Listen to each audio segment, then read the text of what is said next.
great pleasure and honor to be here with you today. I'm going to call the two other panelists, my colleagues Philipp and Theodor. Could you please join the stage? And could we have the PowerPoint presentation, please, on the background? Thank you. Brilliant. Thank you all. Again, it's a great privilege and honor to be here with you today. Thank you for the organizers for making this possible. The topic of the conference, as it was said, is the business case for ESG integration.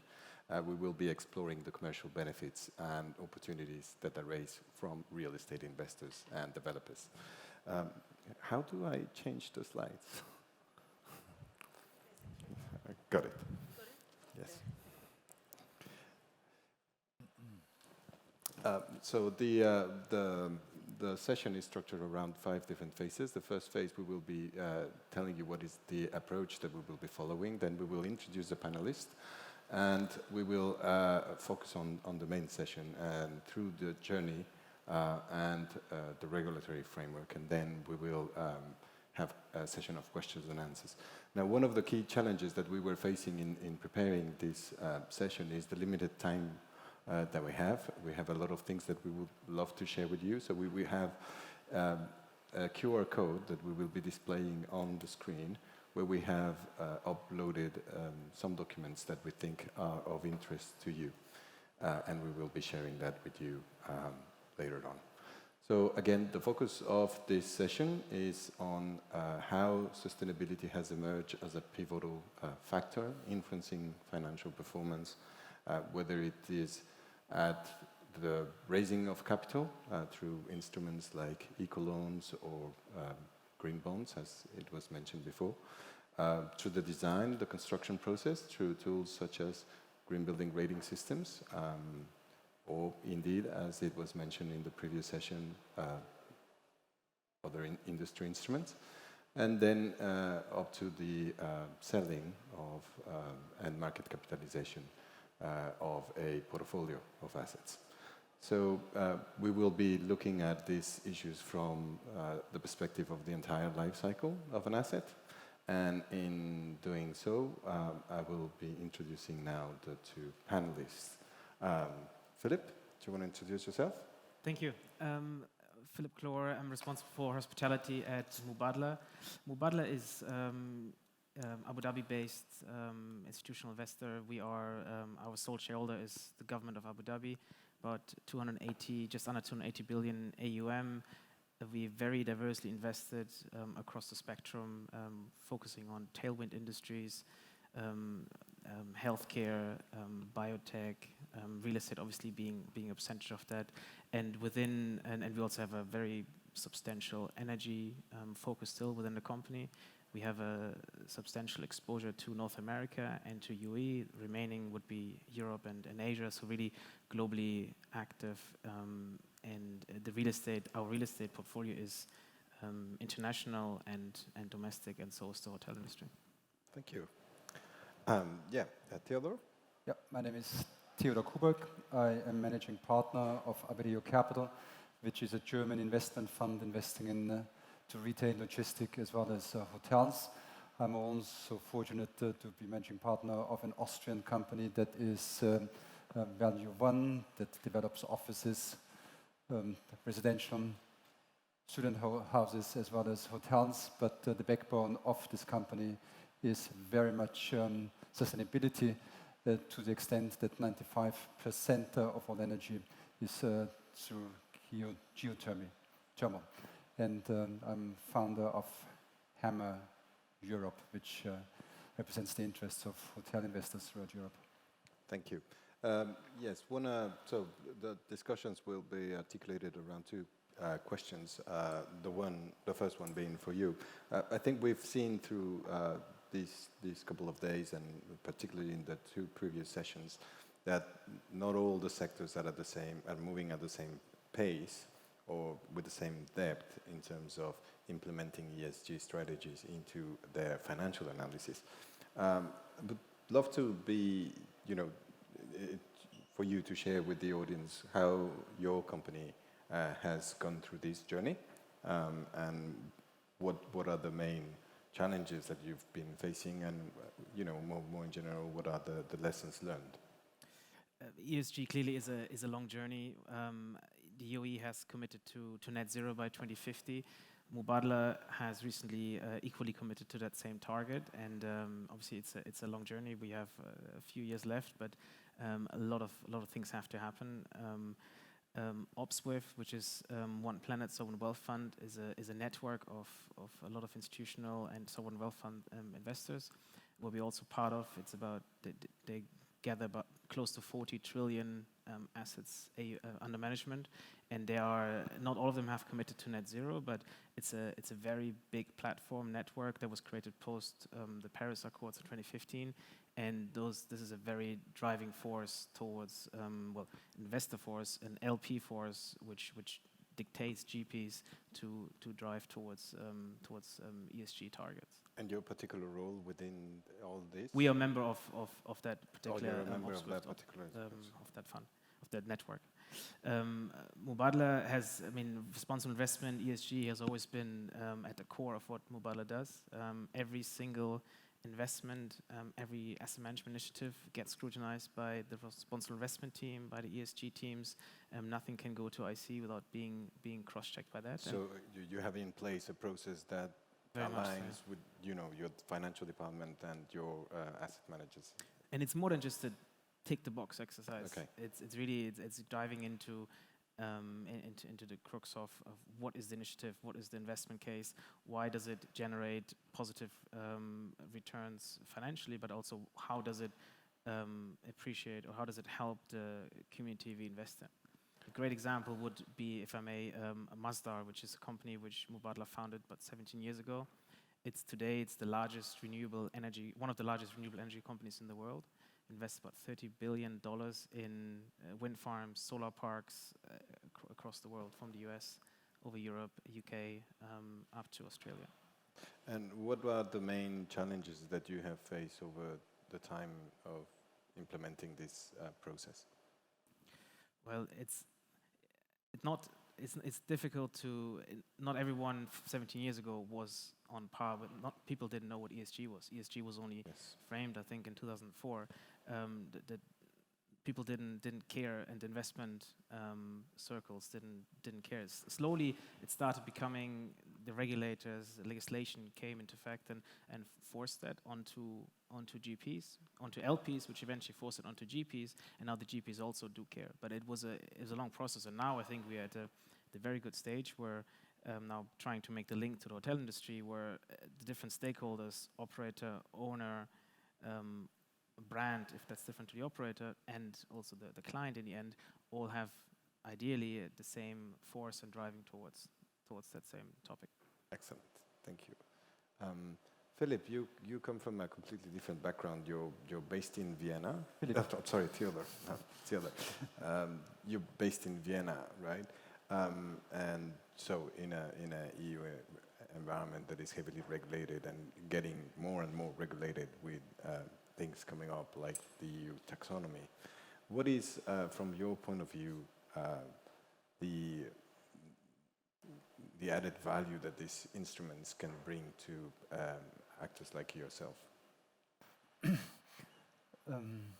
I think necessity would be the right answer. It's not just an added value. I think if you don't adhere from a capital market flow in what is required because of regulatory issues, and just be left behind. So in the EU, you're right, ever since Ursula von der Leyen in 2019 described the Green Deal as Europe's mission to the moon, we've all been looking at the EU taxonomy, but and its impact, which is essentially regulating the flow of capital to sustainability. But that has been very loose.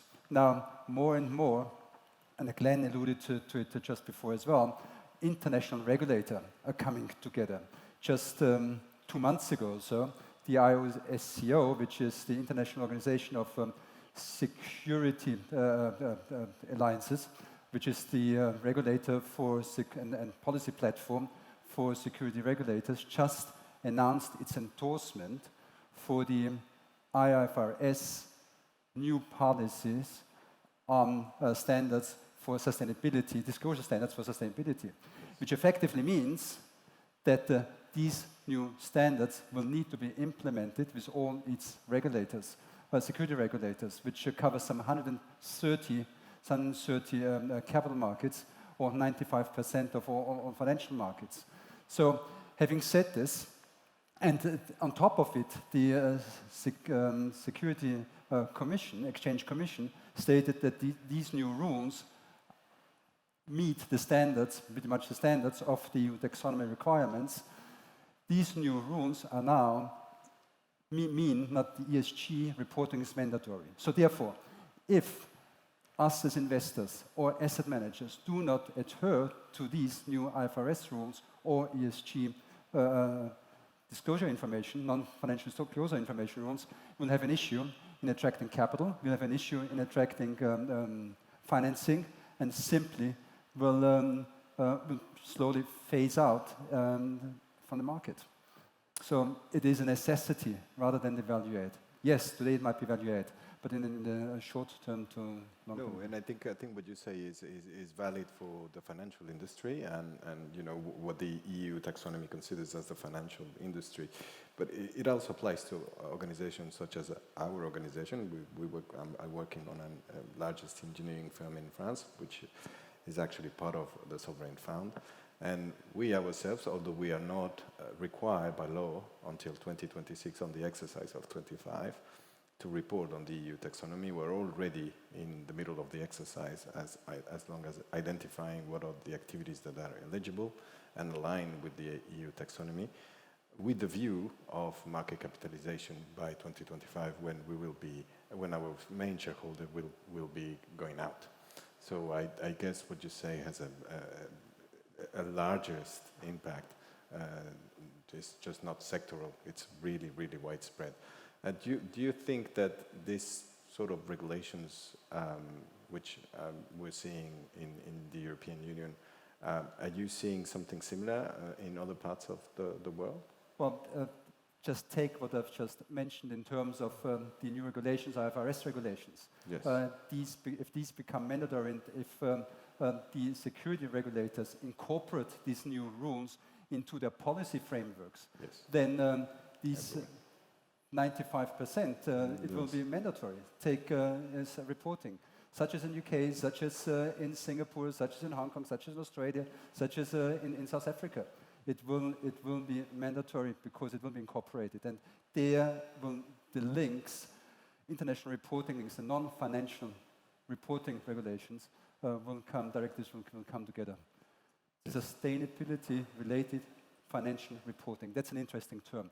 Sustainability-related financial reporting. Previously, these were not interconnected. Now they're very much part of the capital markets. No, there was a time where we were only reporting on the financials. Then there was the integrated reporting, so we were disclosing ESG information within the financial reporting, and now we have a real merge between the two trends.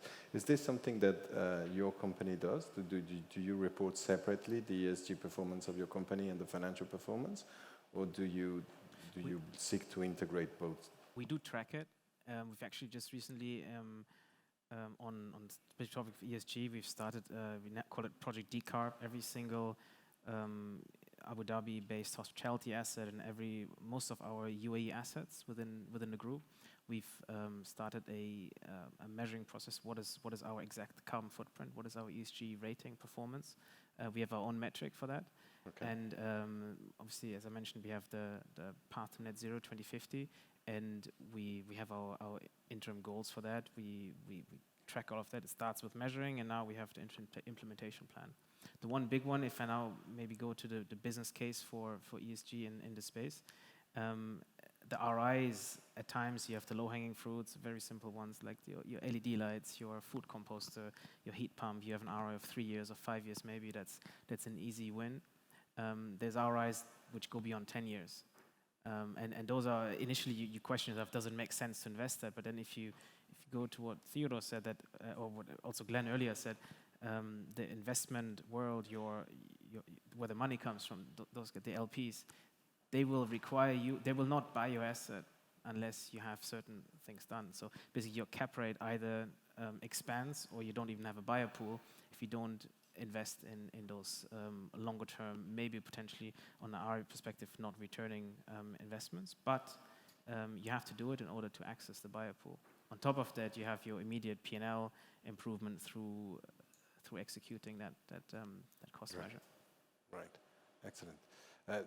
The sort of so you keep your assets in portfolio for what is the average time that you keep your? Oh, we underwrite the traditional process. We have a 5-year, 10-year underwriting processes, but we have the unique ability, maybe not unique, but we have the ability to hold assets in the long term if we need to, if it feels right.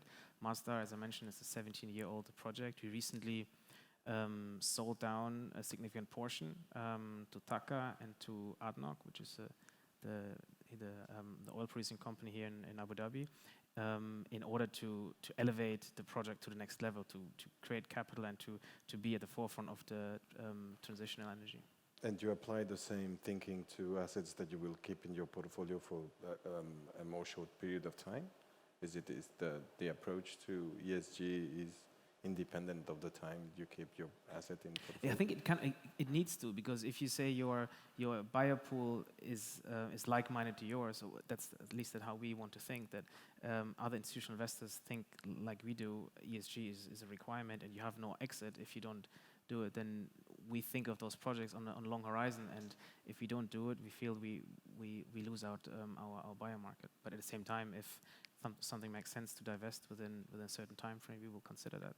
Excellent. We have 2 more minutes, and we'd love to take some questions from the audience. And while we do that, maybe just 1 or 2, we can put this slash code in the screen so you can download a couple of documentation that we prepared for you if you're more interested in delving into this topic. Do we have any questions? I think we were all very clear. I see nobody having questions. Thank you very much. Thank you, Philipp. Thank you, Theodor. Thank you for your time. Thank you to the organizers again, and thank you to the audience. It's been a great pleasure to have you.